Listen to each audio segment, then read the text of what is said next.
आम्बेडकर आम्बेडकर आम्बेडकर आम्बेडकर आम्बेडकर आम्बेडकर, इतना नाम अगर भगवान का लेते तो 7 जन्मों तक स्वर्ग मिल जाता। गृह मंत्री अमित शाह ने अपने राज्यसभा के भाषण के दौरान कुछ ऐसा कह दिया कि संसद की कार्यवाही बीच में ही स्थगित करनी पड़ी।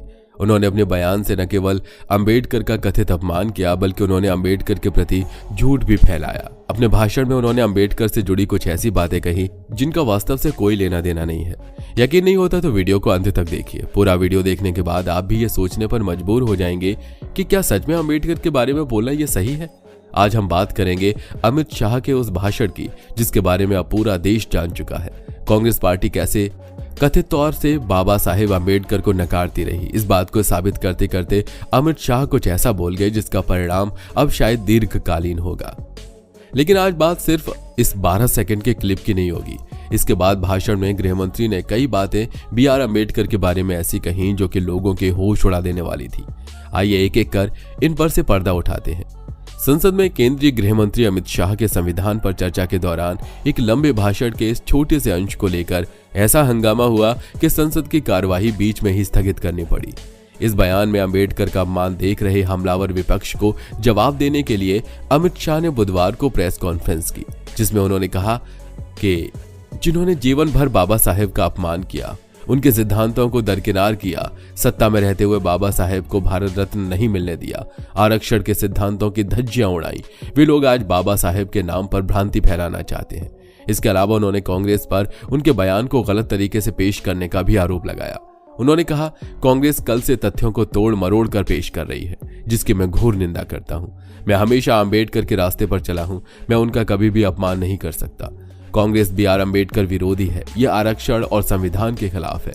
कांग्रेस ने वीर सावरकर का भी अपमान किया, आपातकाल लगाकर उन्होंने सभी संवैधानिक मूल्यों का उल्लंघन किया। इतना ही नहीं, इसके अलावा अमित शाह ने आगे यह भी याद दिलाया कि कैसे कांग्रेस अपने सत्ता के टाइम खुद को ही भारत रत्न दिया था।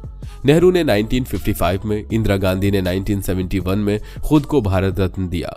1990 में अंबेडकर को तब भारत रत्न मिला जब कांग्रेस सत्ता में नहीं थी। अंबेडकर को भारत रत्न न मिले, इसका प्रयास कांग्रेस हमेशा से करती रही।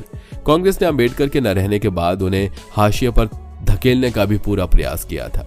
कांग्रेस ने 1951, 52 और 1954 में बाबा साहेब को हराने की कोशिश की थी। इसके साथ ही कांग्रेस ने अंबेडकर की 100वीं जयंती भी मनाने से साफ साफ इनकार कर दिया था। 19 नवंबर 2015 को मोदी जी ने 26 नवंबर को संविधान दिवस घोषित किया।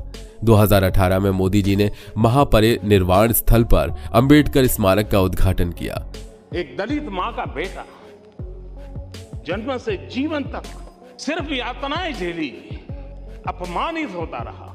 यही नहीं, प्रधानमंत्री नरेंद्र मोदी ने भी सोशल मीडिया पर एक पोस्ट शेयर करते हुए बताया कि उनकी सरकार ने BR अम्बेडकर के लिए पंच तीर्थ बनाए। उन्होंने दिल्ली की आलीपुर रोड का भी विकास करवाया, जहां BR अम्बेडकर जी जीवन के अंतिम सालों में रहे थे। उनकी सरकार 10 सालों से बाबा साहेब के विजन के लिए काम कर रही है, चाहे वो 25 करोड़ लोगों की गरीबी से बाहर निकालना हो, SC/ST समुदाय एक्ट को मजबूती देनी हो। हमारी सरकार ने स्वच्छ भारत, PM आवास योजना, जल जीवन मिशन, उज्ज्वलता योजना जैसी कई योजनाएं शुरू की हैं। उन्होंने कांग्रेस पर हमला करते हुए कहा कि अगर उसे लगता है कि वो झूठ फैलाकर सालों के अपने गलत कामों, खासतौर पर BR अम्बेडकर के लिए उनका अपमान को छिपा सकती हैं, तो ये उनकी गलतफहमी है। हालांकि इन सब के बावजूद हंगामा नहीं रुका। कांग्रेस अध्यक्ष मल्लिकार्जुन खड़गे ने अमित शाह पर अम्बेडकर का अपमान करने का आरोप लगाते हुए उनका इस्तीफा तक मांग लिया। खड़गे ने कहा, बाबा साहेब का अपमान किया है, संविधान का अपमान किया है। उनकी RSS की विचारधारा दर्शाती है कि वो स्वयं बाबा साहेब के संविधान का सम्मान नहीं करना चाहते हैं। समूचा विपक्ष अमित शाह का इस्तीफा मांगता है। इसी बीच कांग्रेस नेता राहुल गांधी ने अमित शाह के बयान पर टिप्पणी की। उन्होंने केंद्रीय गृह मंत्री अमित शाह के भाषण पर कहा, यह संविधान के खिलाफ है। वे पहले ही कह रहे थे कि संविधान को बदलेंगे। उनका पूरा का पूरा काम भीमराव अंबेडकर ने जो किया और जो संविधान है उसे खत्म करने का है, पूरा देश जानता है। कांग्रेस सांसद गौरव गोगोई ने कहा, जिस प्रकार से अमित शाह ने कल राज्यसभा में भीमराव अंबेडकर का नाम लिया, उसी से पता चल जाता है कि उनके मन में बाबा साहेब के प्रति कितनी श्रद्धा है। भाजपा के नेता चाहे जितना भी भ्रम फैलाने की कोशिश करें, लेकिन जो सच्चाई हमने कल देखी उसे अनदेखा नहीं किया जा सकता। बेहतर होता कि उनके शब्दों के कारण लोगों को जो चोट पहुंची है उसके लिए वो खेद प्रकट करते। इस प्रकार के अहंकारी गृह मंत्री देश को पसंद नहीं है और इसीलिए उन्हें अपने पद से इस्तीफा देना चाहिए। वहीं बहुजन समाज पार्टी के अध्यक्ष मायावती ने बयान जारी कर कहा कि कांग्रेस और बीजेपी दोनों भीमराव अंबेडकर के नाम पर सिर्फ राजनीति कर रही है। आपको बता दें कि भाजपा सांसद रविशंकर प्रसाद ने भी विपक्षी दलों पर पलटवार करते हुए कहा, कांग्रेस देश में जानबूझकर बेबुनियाद भ्रम फैलाने की कोशिश कर रही है। कांग्रेस पार्टी ने हमेशा भारत रत्न डॉक्टर भीमराव अंबेडकर का अपमान किया।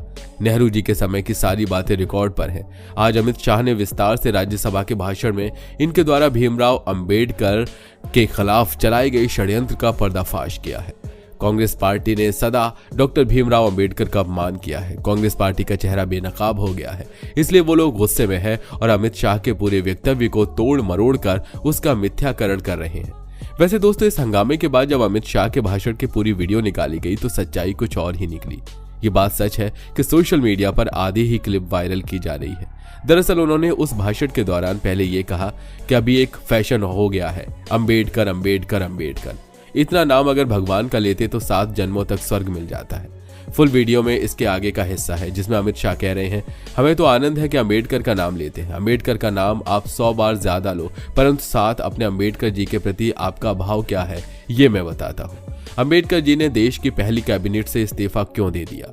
अंबेडकर जी ने कई बार कहा कि अनुसूचित जातियों और जनजातियों से हुए व्यवहार से मैं असंतुष्ट हूँ, सरकार की विदेश नीति से मैं असहमत हूँ और आर्टिकल 370 से मैं असहमत हूँ, इसलिए मैं मंत्रिमंडल छोड़ना चाहता हूँ। उन्हें आश्वासन दिया गया, आश्वासन पूरा नहीं हुआ तो उन्होंने इग्नोरेंस के चलते इस्तीफा दे दिया।